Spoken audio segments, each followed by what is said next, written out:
نحن خلقناكم فلولا تصدقون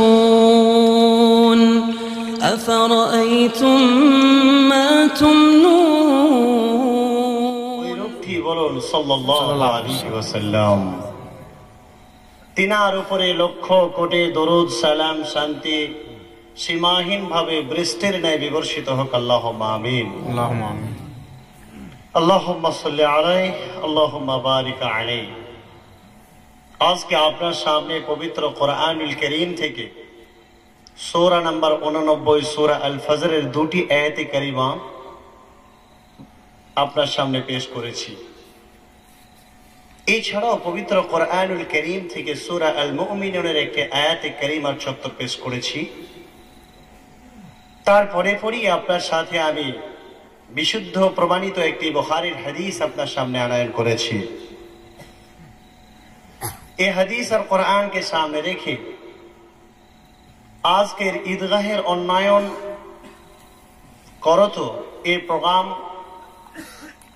সাফল্যমণ্ডিত করে তুলবো, এই জোরে বলেন ইনশাআল্লাহ। ইনশাআল্লাহ।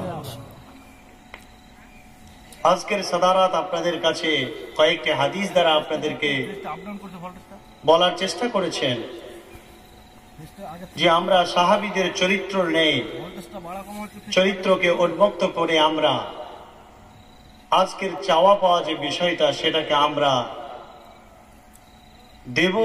দিতে হবে এমন কথা বলে আপনাদের উদ্বুদ্ধ করেছে। আপনারা কি সেই কথাতে সকলে বলে রাজি আছেন? ইনশাআল্লাহ রাজি আছি। কেউ লাখ টাকার মালিক, কেউ 1000 টাকার মালিক। হাদিসের উদ্ধৃতিটা যিনি দিলেন ভালো লাগলো। লাখ টাকার মালিক 100 টাকা দিবে, 1000 টাকার মালিক 100 টাকা দিবে। দানটা বেশি হবে কার? 1000 টাকা দিনেওয়ালার। যাই হোক, বাকি অংশে আমি আপনাদের সামনে কথাগুলো বলবো। যতক্ষণ আলোচনা করব ভালো না লাগলে বলবেন যে আপনি শেষের দিকে আসুন, একসঙ্গে উঠে যাবেন। কারণ আমি আপনাদের আজকের প্রোগ্রামের শেষ বক্তা। 320 কিলোমিটার পথকে পাড়ি দিয়ে আপনাদের কাছে এসেছি। এর মানে এই নয় যে আপনাদের সাথে আমি তামাশা করে চলে যাব। কাল কিয়ামতের কোটে আল্লাহ সুবহানাহু ওয়া তাআলার দরবারে আমাকে আসামির কাঠগড়ায় দাঁড়াতে হতে পারে।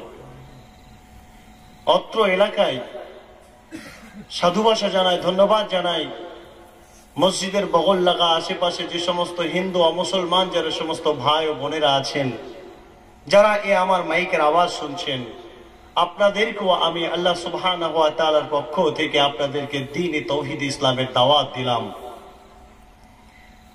আপনারাও বাড়িতে আছেন, যেখানে আছেন, যে যেখানে আছেন, কর্ণপাত করে তন্ময় চিত্তে আপনারা আলোচনাটা শুনবেন। আমি এসে জেনে গেছি আর গ্রামের নামটা তো হলো ঝাড়া গ্রাম, নাকি বলছেন? মানে আপনারাও কুলোই ঝাড়া লোক। ঝাড়া মানে ঝাড়া লোক। এর মধ্যে কোন রকমের আগাছা থাকতে পারে না। অতএব ঝাড়া মানুষ। আমার স্ত্রী বলছে, হ্যাঁ ওই ডেটটা লিখছে ঝাড়া গ্রাম। কিসে ঝাড়া? আমি বললাম অন্তর দিয়ে ওরা কুলোই ঝেড়ে একদম পরিষ্কার হয়ে আছে, সেই গায়ে যাচ্ছে। এই আল্লাহর অশেষ কৃপা। গ্রামের নামও ঝাড়া। তারকা সাদৃশ্য অবস্থায় যে আপনারা বসে আছেন, আপনাদের বনও ঝাড়া। আর আজকে এই ঝাড়া গ্রামকে কেন্দ্র করেই ঝাড়া মানুষের ঝাড়া কথা শোনাতে এসেছি। এই বিষয়ে আমি আপনাদের সামনে আজকে আলোচনা করব। কারণ মন যদি ঝাড়া না হয়, মন যদি পরিষ্কার না হয়, অন্তর যদি ক্লিয়ার না হয়, নামের সাথে গ্রামের অমিল হয়ে যাবে। সেই হিসাবে এই ঝাড়া গ্রামের ঝাড়া মন নিয়ে আপনারা বাস করছেন, এটা আমাকে প্রমাণ আপনাদেরকে দিতেই হবে, আশা করছি ইনশাআল্লাহ তাআলা।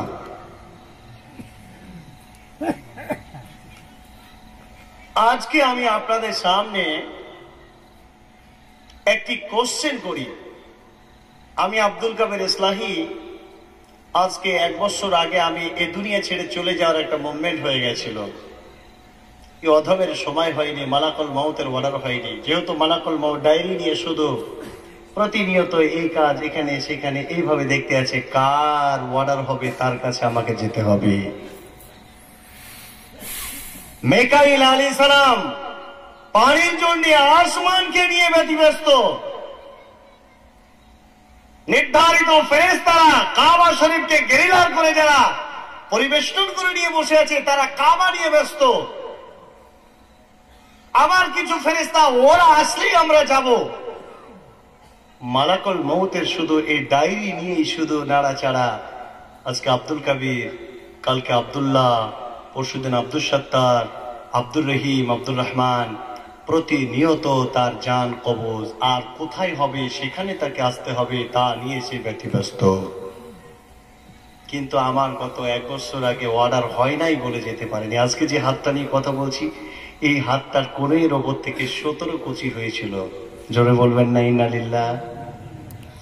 এই যে হাতটা তুলছি, এই হাতটা কান্ধা থেকে ভেঙে নিচে ঝুলে গেছিল।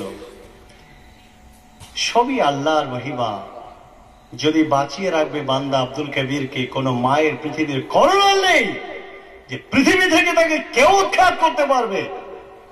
আজকে পৃথিবীতে বাতিল শক্তিরা ইসলাম মান্যওয়ালা মুসলমান তথা মসজিদ মাদ্রাসাকে চিরতরে নস্যাৎ করে দেওয়ার প্ল্যান পরিকল্পনা করছে। আল্লাহ যদি রাখে, পারবে তারা? না। ফেরাউন পেরেছিল, নমরুদ পেরেছিল,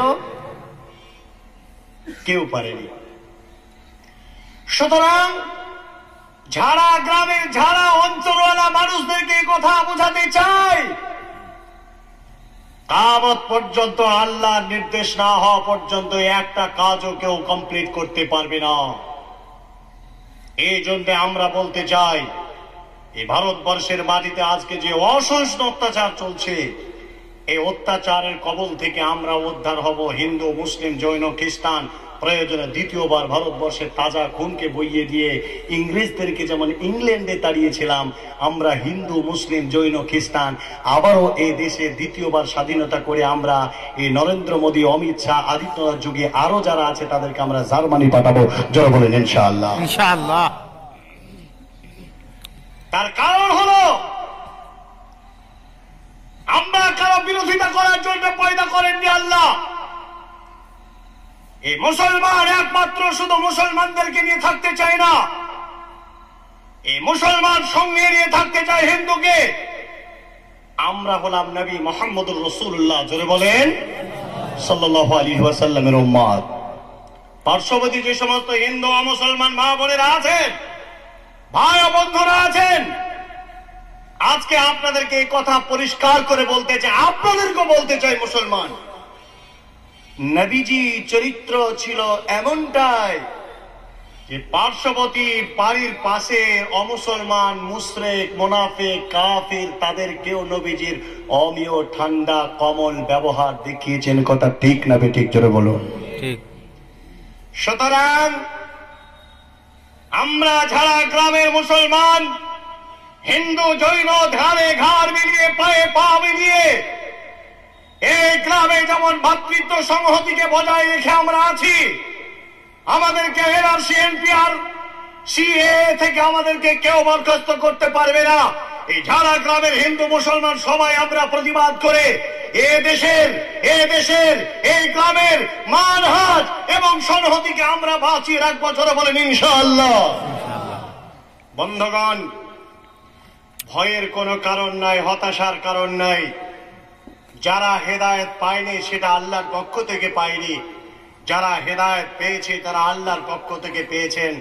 এই জন্যে আমার উস্তাদ আব্দুল হামিদ ফাইজি তিনি বলতেন, একটাই দোয়া শুধু আমল করতে হবে। আমরা গেলাম বর্ধমানে একটা এলাকায়, সেখানে টোটাল 450 পরিবার ইসলাম কবুল করলো। জোরে বলেন আলহামদুলিল্লাহ। আমরা তাদেরকে বক্তব্য রাখতে গিয়ে ফজিলতুল শেখ আব্দুল হামিদ ফাইজি তিনি আমার সামনে বলছেন, আমি তার পাশে বসা, আপনারা যে একটা দামি সম্পদ পেয়েছেন সেটার নাম হলো হেদায়াত। এটা সবাই পায় না, বড় আফসোস। পার্শ্ববর্তী চাচা অমুসলমান, হিন্দু, আপনি মুসলমান, এ মানহাজ, এ সংস্কৃতি বুঝতে পারেনি তারা, তা সে জাহান্নামে যাবে, আপনার বড় বড্ড কষ্ট হবে ভাইজান। এই জন্যে তাদের জন্যে শান্তির ঠাঁই পরকালে পাওয়ার জন্য তাদের জন্য আল্লাহর কাছে প্রার্থনা করা উচিত না উচিত না? জোরে বলেন। এই জন্যই ফজিলতুল শেখ তিনি বলছেন একটা দোয়া আমল করবেন। আপনাদেরকে বলছে আজকেও আপনারাও আমল করবেন, যে দামি হেদায়াত যেটা পেয়েছেন, যেটা নরেন্দ্র মোদী পায়নি, যেটা আপনি পেয়েছেন অমিত শাহ পায়নি, যেটা আপনি পেয়েছেন সেটা ফেরাউন পায়নি, যেটা আপনি পেয়েছেন সেটা নমরুদ পায়নি, আপনি যেটা পেয়েছেন আবু জাহাল, আবু লাহাব, উতবা, শাইবা এরা পায়নি, এরা বদনসিব, এদের নসিবে ছিল এটা। এই জন্য আমরা পেয়েছি হেদায়াত। এই জন্য একটি দোয়া স্লোগান দিয়ে বলুন, ইয়া মুকাল্লিবাল কুলুব সাব্বিত কলবি আলা দীনিক, ইয়া মুকাল্লিবাল কুলুব সাব্বিত কলবি আলা দীনিক। চিরদিন এই দোয়াটা আমল করবেন। এই হেদায়াতের উপরে দাঁড়িয়ে থাকা, কায়েম থাকা, দায়েম থাকা, এর উপরে প্রতিষ্ঠিত থাকার জন্য আল্লাহ রাসূল শিখিয়ে দিয়েছেন এই দামের জিনিস সবার নসিবে হয় না। নবী মুহাম্মদ রাসূলুল্লাহ সাল্লাল্লাহু আলাইহি ওয়াসাল্লাম তার চাচা আবু তালেবকে বলছেন, চাচাজি একবার আপনি কালিমা পড়ে নেন, আমি নবী মুহাম্মদ রাসূলুল্লাহ সাল্লাল্লাহু আলাইহি ওয়াসাল্লাম আমি আপনার সামনে এই কথা আমি সাক্ষ্য বহন করছি যে কাল কিয়ামতের কোঠে আপনাকে আমি বাঁচিয়ে নেব। নবী জিম্মা নিল। বন্ধুগণ, এর পরেও তার মানহাজকে, তার বংশের পরম্পরা, স্মৃতি সৌধকে জাগিয়ে রাখার জন্য দুর্নামের পাত্র হবে বলে সে মানতে পারল না। সে শেষ পর্যন্ত কাফির হয়ে পৃথিবীর মুখ থেকে বিদায় নিল। আপনারা কি এই পৃথিবী থেকে কি আপনারা এই ধরনের মানে নসিবওয়ালা লোক হয়ে কি আপনারা পৃথিবী থেকে যেতে চান? জোরে বলেন, যেতে চান? কখনোই আমরা চাই না। যার কারণে আমি আপনাদেরকে আজকে যে সাবজেক্টে কথা বলবো, আজকে যে ঈদগাহের উদ্দেশ্যে কথা বলবো, তার পূর্বে আমার আলোচনাটা শুরু করছি। আপনারা কর্ণপাত করে শোনেন আর আমার কথার জবাব দেন। আচ্ছা বলুন তো, পৃথিবীতে যত মানুষ আমরা বসবাস করি, এই মানুষের কটা অন্তর নিয়ে বসবাস করি আপনারা বলতে পারবেন? এক একটা মানুষের কাছে কটা মন আছে আপনারা জানেন? কেউ বলছেন তিনটে, আর কেউ বলবেন কটা মন আছে? একজন ব্যক্তিকে এইভাবেই একটা প্রোগ্রামে জিজ্ঞেস করছে, আচ্ছা বলুন তো মানুষের মন কটা? বলছে ওই 1 কোটি মন হবে। কখন কি মনে বলে বা কি করে বলবো? আমি বললাম এটাও ঠিক কথা। বলছে মনের কথা যদি বলেন তাহলে আপনি শোনেন, ঘরে গিয়ে বলছে আমাকে, আরে নামাজে পড়তে এসেছি তো সারা দুনিয়ার চিন্তা করে নামাজে আসছে। কত মনে কত চিন্তা, আর মন বেড়াতে পারে কত। কেউ বলছে যে না 2টা, কেউ বলছে যে না মন আবার 1000টা হয় নাকি, মন একটা। রাসূলুল্লাহ সাল্লাল্লাহু তাআলা আলাইহি ওয়াসাল্লাম তিনি বললেন মানুষের অন্তর, মানুষের নাফস, মানুষের দিল, মানুষের মন, মানুষের নাফস হলো 3খানা। কটা বললাম? 3খানা। একটা করে নাম মুখস্থ আজকে করে যান। একটার নাম হলো নাফসে আম্মারা, 2টার নাম হলো মন, দিল, নাফস, 3টার নাম হলো নাফসে লাওয়ামা, 3 নাম্বার নাফস, এই নাফসের নাম হলো নাফসে মুতমাইন্না। 3টে মন নিয়ে আপনি পৃথিবীতে জিন্দেগি বিচারণ করছেন। একটা মন, যে মনের নাম হলো নাফসে আম্মারা, এই মন, এর চরিত্র, এর সংজ্ঞা হলো এটাই যে এর কাজ আপনাকে সদা সর্বদা জাহান্নামে নিয়ে যাবে। আপনি 1000 চেষ্টা করলেও রুখতে পারবেন না। এই মন আপনাকে ডাইরেক্ট বিনা হিসাবে, বিনা কৈফিয়তে আপনাকে জাহান্নামে নিয়ে যাবে। পজিটিভ আর নেগেটিভ মধ্যেটা বাদ রাখলাম। এই মনটার নাম হলো নাফসে মুতমাইন্না, মনে মুতমাইন্না। এই মন বিনা কৈফিয়তে আপনাকে জান্নাতুল ফেরদাউসে নিয়ে যাবে, আর এই মনে আপনাকে ডাইরেক্ট জাহান্নামে নিয়ে যাবে। বাকি থাকলো মধ্যের একটি মন, এই যে নাফস, এই নাফসটার নাম হলো নাফসে লাওয়ামা। এই নাফসের চরিত্র হলো আপনাকে কখনো ভালো কাজ করাবে, কখনো মন্দ কাজ করাবে, কখনো নামাজ পড়াবে, কখনো চুরি করাবে, কখনো গুল করাবে, কখনো বিড়ি খাওয়াবে, কখনো সিগারেট খাওয়াবে, কখনো চায়ের দোকানে বসাবে, কখনো আবার তাস খেলাবে, কখনো আবার ক্যারাম বোর্ডের পাছায় ঠেলাবে গুটি। আল্লাহ তাবারক ওয়া তাআলা রাসূল বললেন 2টা মনের কোনো হিসাব হবে না। এই 2টা মনের কোনো হিসাব হবে না। শুধু হিসাব হবে নাফসে লাওয়ামা, এর নেকির দাড়ির পাল্লায় ওজন করা হবে। এই মন ভালো আর মন্দ, নেকি আর বদি, নেকি আর বদি, বদি আর নেকি দুটোকে ওজন করে যেটা ভারী হবে সেটার উপরে বিচার করে তাকে তার আখেরি আঞ্জাম ফাইসালা দেওয়া হবে। ভাইরা আমার, বন্ধুরা আমার, এখন আমি আপনাকে বলতে চাই, ময়লা জামাটা পরিষ্কার করে পড়তে হয়, এটা আমরা জানি। খাবার নোংরা পাত্রে খেতে হয় না, পরিষ্কার পাত্রে খেতে হয়, এটা আমরা জানি। আবর্জনা বিছানায় শুতে হয় না, ঝেড়ে শুতে হয়, আমরা এটা জানি। আর আমাদের মনটা নোংরা হয়ে থাকবে, জাহান্নামে যাবে, দোদল্যমান হয়ে থাকবে, এটাকে আমরা সোজা পথে নিয়ে আসতে হবে। এই জান্নাতে ফেরদাউস যাওয়ার পথে আমাদেরকে মনটাকে নিয়ে আসতে হবে, এটাকে আমরা জানি না। যেই দিন আপনি আল্লাহকে আল্লাহ বলে স্বীকার করে নিয়েছেন, সেই দিন আপনার উপরে যতগুলো কাজ বাড়তিয়েছে সমস্ত কাজ কর্মটাকে 100% ইমপ্লিমেন্ট করার নাম হলো নফসে মুতমাইন্না। ভাইরা আমার, বন্ধুরা আমার, এই মনকে পরিবর্তন করার জন্য যুগে যুগে কালে কালে যত মানুষ এসেছিলেন, তারা এই মনকে পরিষ্কার নোংরা থেকে পরিষ্কার করে সঠিক ভালো পথের দিকে, ভালো জান্নাতে যাওয়ার মনকে তৈরি করার জন্য তারা আপ্রাণ চেষ্টা করেছে। হযরত ওমর ফারুক রাদিয়াল্লাহু তাআলা আনহু নবীজির গর্দানকে আলাদা দেহ থেকে করে দেওয়ার জন্য রাত দিন মেহনত করেছেন।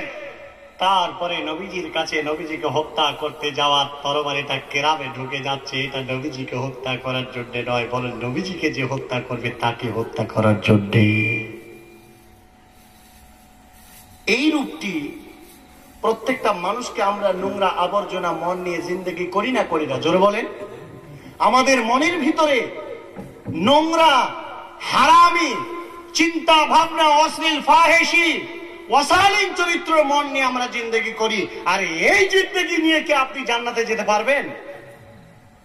আশ্চর্য ব্যাপার, এনআরসি কে কেন্দ্র করে আধার কার্ডে এত রায়, রাত জেগে রায় লাইন দিয়ে দাঁড়িয়ে যাচ্ছে। ভোটার কার্ডকে সংশোধন করার জন্য পায়ে পায়ে কম্পিউটারে গিয়ে এমন ভাবে ভিড় লাগাচ্ছে, পাসপোর্টকে, দলিলকে, প্যান কার্ডকে, আধার কার্ডকে কারেকশন করার জন্য বানান ঠিক করবে, এই দেশে থাকতে দেবে না। এই দেশটি কেন বাপের? এই দেশ হলো আল্লাহ সুবহানাহু ওয়া তাআলার, এই পৃথিবীর আল্লাহ আল্লাহর। এটা যারা অবুঝ, যারা জানে না, তারাই এই নিয়ে চিন্তা ভাবনা করে। আজকে এই Aadhaar card, voter card, passport, ration card, দলিল, বাপের নামের সাথে নাম মিলানোকে কেন্দ্র করে আমরা ভেদা হয়ে গেছি। আর আজকে তোমার মন আবর্জনা নোংরায় আজকে নাফসে আম্মারার চরিত্র অবলম্বন করেছে। এই নাফসকে তোমাকে ধুয়ে পরিষ্কার করে তোমাকে আল্লাহর এনআরসি থেকে বাঁচতে হবে, এটা তুমি জানো না? আল্লাহ তাবারাক ওয়া তাআলা ডিটেনশন ক্যাম্প পেয়েছে, আসামের ডিটেনশন ক্যাম্প, আসামের ডিটেনশন ক্যাম্প, এটা কি সবচেয়ে বড় ক্যাম্প? আল্লাহ তাবারাক ওয়া তাআলা যে ডিটেনশন ক্যাম্প, যে জাহান্নাম আপনার জন্য মজুদ করে রেখেছে, যেখানে ঢুকে গেলে আর জীবনে বেরোতে পারবেন না। আরে এই ডিটেনশন ক্যাম্পে ঢুকলে মরলেই আপনাকে বের করে দিবে, কিন্তু পরকালের ডিটেনশন ক্যাম্পে ঢুকে গেলে আপনার কোনো মায়ের লাল নেই, যুগ যুগ কাল কাল ধরে আপনাকে কেউ বাঁচাতে পারবে না। এই জন্য আমি বলি, আধার কার্ড কালেকশন বাদ দিয়ে নিজের আমলের কালেকশন আপনি করুন, নিজের আমলের পরিশুদ্ধ করুন, আপনার নিজের আত্মাকে আপনি পরিষ্কার পরিচ্ছন্ন করুন। জামা নোংরা হলে পরিষ্কার করে গায়ে দিতে হয়। আর বাজে আমল, বদ আমল, বাজে বদকার চিন্তা ভাবনা নিয়ে পৃথিবীর বুকে চলি, এই আমলটাকে পরিশুদ্ধ করে আল্লাহ রাব্বুল আলামিনের এনআরসি থেকে পার হতে হবে, এটা আপনি জানেন না? আজ থেকে আমরা এই প্রতিজ্ঞাবদ্ধ হচ্ছি, ইনশাআল্লাহ তাআলা আমরা নিজের আমলকে পরিশুদ্ধ করব। জোরে বলেন ইনশাআল্লাহ। ভাইরা আমার, বন্ধুরা আমার, রাসূল করিম সাল্লাল্লাহু তাআলা আলাইহি ওয়াসাল্লামের উপরে এনআরসি করেছিল আবু জাহাল, আবু লাহাব, উতবা, শাইবা। ফেরাউন নবী মুসা আলাইহিস সালামের উপরে এনআরসি করেছিল। সেই ফেরাউন চিরতরে ধ্বংস হয়ে সারা পৃথিবীর জাতিকে আল্লাহ দেখিয়ে দিলেন যে আল্লাহর সঙ্গে পাঙ্গা নিতে গেলে পৃথিবীর নিয়ামত দিয়ে পরিপূর্ণ করা জাতি তোমরা শুনে রাখো, আল্লাহর জমিনে যারা বদতমিজি করেছিল, যারা বাড়াবাড়ি করেছিল, আজকে তারা ধ্বংস হয়ে গেছে। ফেরাউনকে যদি তোমরা ধ্বংস হওয়া দেখতে চাও, চলে যাও মিশরের মিউজিয়ামে। কথা ঠিক না বেঠিক? এই জন্য আমি আপনাদেরকে বলবো যে আপনার আত্মাকে আপনি ফিরিয়ে নিয়েছেন আপন প্রভু আল্লাহর দিকে। আপনারা কি রাজি আছেন? যারা বলেন রাজি আছেন। আল্লাহ তাবারক ওয়া তাআলা পবিত্র কোরআনুল কারীমের মধ্যে পরিষ্কার করে বলছেন, বিসমিল্লাহির রহমানির রহিম, ইয়া আইয়াতুহান নাফসুল মুতমাইন্না ইরজি'i ইলা রাব্বিকি রাদিয়াতাম মারদিয়া ফাদখুলি ফি ইবাদি ওয়াদখুলি জান্নাতি। আল্লাহ তাবারক ওয়া তাআলা বলেন, হে প্রশান্ত মন, ইরজি'i, তুমি ফিরে এসো আল্লাহ সুবহানাহু ওয়া তাআলার দিকে, সন্তুষ্টি এবং সন্তোষভাজন হয়ে মহান প্রভু আল্লাহর দিকে ফিরে এসো। ফাদখুলি ফি ইবাদি, আল্লাহ তাবারক ওয়া তাআলা মুমিন মুত্তাকি বান্দাদের মধ্যে তুমি প্রবেশ করো, আর তুমি আমার প্রদত্ত জান্নাত আল্লাহ তাবারক ওয়া তাআলা জান্নাতের মধ্যে প্রবেশ করো। আমার ভাইরা, আমার বন্ধুরা, ইসলাম দরদি মা বোনেরা আমার, আল্লাহ তাবারক ওয়া তাআলা বলেন, এই জমিনে তোমার বদকার আত্মা আছে, তোমার বদনসিবওয়ালা মন আছে, এটাকে তুমি পরিষ্কার করো, এটাকে তুমি পাল্টে নাও। কেননা আল্লাহ তাবারক ওয়া তাআলা প্রশান্ত মন ব্যতিরেকে কোন ব্যক্তিকে স্বর্গ দান করবেন না। যেমন দান করেছেন হযরত আবু বকরকে, হযরত ওমরকে, হযরত আলীকে, ওসমানকে।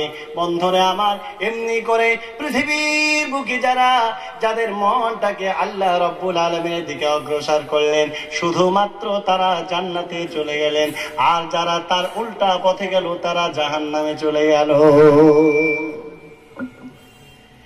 এই পৃথিবীতে যারা নিজের আত্মাকে, নিজের নাফসকে পাল্টানোর জন্য যারা প্রাণ চেষ্টা করেছে, তার একটা দৃষ্টান্ত আপনাকে দিয়ে, একজন বিশ্বে বিরাট বড় মহারথী, যার নাম হলো মালিক বিন দিনার রাহিমাহুল্লাহ। মালিক বিন দিনার রাহিমাহুল্লাহ আজকের মঞ্চে যেমন আপনার সামনে আমি বক্তব্য রাখতে আছি, তেমনটি বক্তব্য রাখতে ছিলেন। একজন জনৈক শ্রোতা উঠে বললেন, মালিক বিন দিনার, আপনি বক্তব্য শুরু করার আগে আপনি আমার কাছে একটি কথা শুনুন। আপনার জীবনের পরিবর্তন, আপনি এই যে আপনার মনটাকে আল্লাহর দিকে রাজে করলেন, এটা কেমন করে করলেন তার আমাদেরকে বোঝান। মালিক বিন দিনার বললেন, আমি মালিক বিন দিনার, আমার চরিত্রের কথাটা যদি আপনার কাছে ব্যক্ত করতে হয় তাহলে শুনুন। রমজানুল মুবারক মাস, যে মাসে আল্লাহ রাব্বুল আলামিনের দাসত্ব করার জন্য মানুষেরা মসজিদে মাথা ঠুকে মসজিদের সিজদায় পড়ে যায়, মসজিদে আল্লাহ রাব্বুল আলামিনের কাছে দুই হস্ত আল্লাহর দরবারে তুলে দেয়, আল্লাহর কাছে প্রার্থনা করে, ওগো পরওয়ারদিগারে আলাম, জাহান্নামের আযাব থেকে তুমি আমাদেরকে রক্ষা করো। রব্বানা আসরিফ আন্না আযাবা জাহান্নাম ইন্না আযাবাহা কানা গরাবা। আমি মালিক বিন দিনার এত কিছু শুনলাম, মসজিদের পাশ দিয়ে আমি অগ্রসর হলাম। আমার হাতে অন্য কিছু ছিল না, আমার হাতে ছিল শরাবের বোতল। আমি মসজিদ ক্রস করে বাড়ির দরওয়াজায় গেলাম। বন্ধুরে, বাড়ির দরওয়াজায় যাওয়ার পরে দেখলাম আমার ভালোবাসার পত্নী, আমার স্ত্রী বাড়ির দরওয়াজার মুখে জায়নামাজ বিছিয়ে দিয়ে আল্লাহর কাছে ক্রন্দন করতে আছে, কোরআন মাজিদ তেলাওয়াত করতে আছে। লাইলাতুল কদর, মহিষী রজনীতে আল্লাহ তাবারক ওয়া তাআলার কাছে জাহান্নামের আগুন থেকে বাঁচার জন্য ক্রন্দন করে। আমি মালিক বিন দিনার, আমার মনের ভিতরে কোন রকমের কোন স্পর্শ হলো না, আমার মনের ভিতরে আমি কোন রকমের পরিবর্তনের ঈর্ষা জাগলো না। ও শ্রোতা মণ্ডলী শুনুন, আমি শরাবের বোতলটা নিলাম, তারপরে আমি বাড়িতে গেলাম, আমার ঘরের টেবিলের উপরে রাখলাম, চপ্পর কাটে আমি চিত হয়ে শুয়ে গেলাম। আমি চিত হয়ে শুয়ে যাওয়ার পরে আব্বা বলে আমার বাড়িতে কচি সন্তানটা ছুটে এলো। আব্বা বলে ছুটে এলো, আমার কাছে আসতেই লাফিয়ে আমার বুকের উপরে উঠতে গেল। আমি মালিক বিন দিনার দেখলাম আমার পেটের হাতের বাড়ি বা পায়ের বাড়ি কি শরাবের বোতলটা জমিনে পড়ে গেল, ফেটে গেল, ভেঙে গেল, শরাব পড়ে গেল, পান করতে পারলাম না। এতটাই নোংরা, এতটাই ফাহিশি, এতটা অশ্লীল কাজের সঙ্গে আমি মালিক বিন দিনার জড়িয়েছিলাম।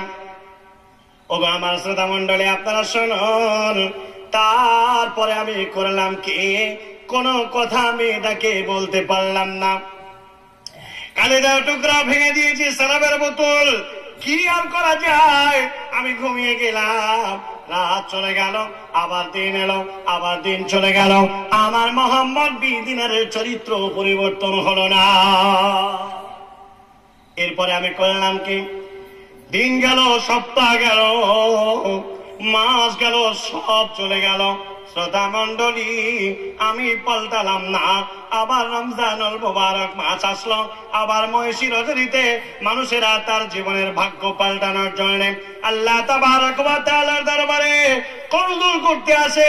আবার শরাবের বোতল নিয়ে বাড়ির দরওয়াজায় বেরিয়ে গেলাম, দরওয়াজার মুখে ঢুকে গেলাম, আবার বিবি দেখি এমনি করে কোরআন তেলাওয়াত, আল্লাহর কাছে জাহান্নামের আগুন থেকে বাঁচার চেষ্টা করে।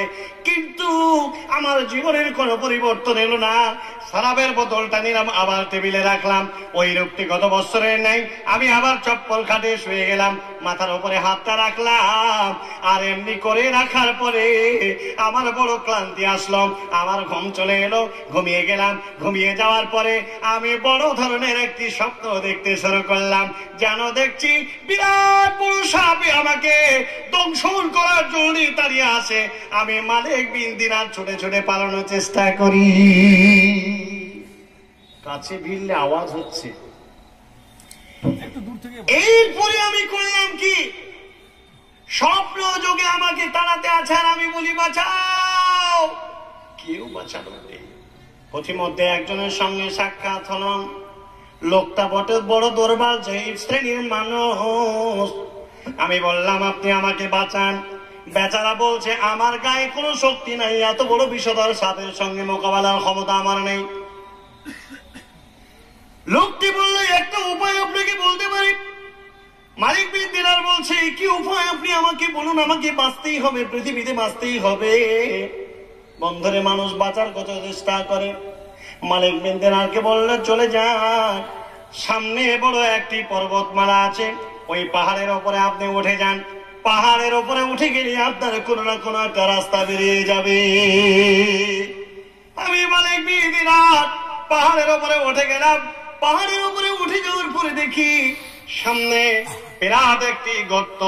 আমার বাম পাশে যাওয়ার কোনো অপশন নাই, কিন্তু ডান পাশে দেখি একটি সুন্দর বাগান। আমি নেমে গেলাম, বাগানের দিকে গেলাম।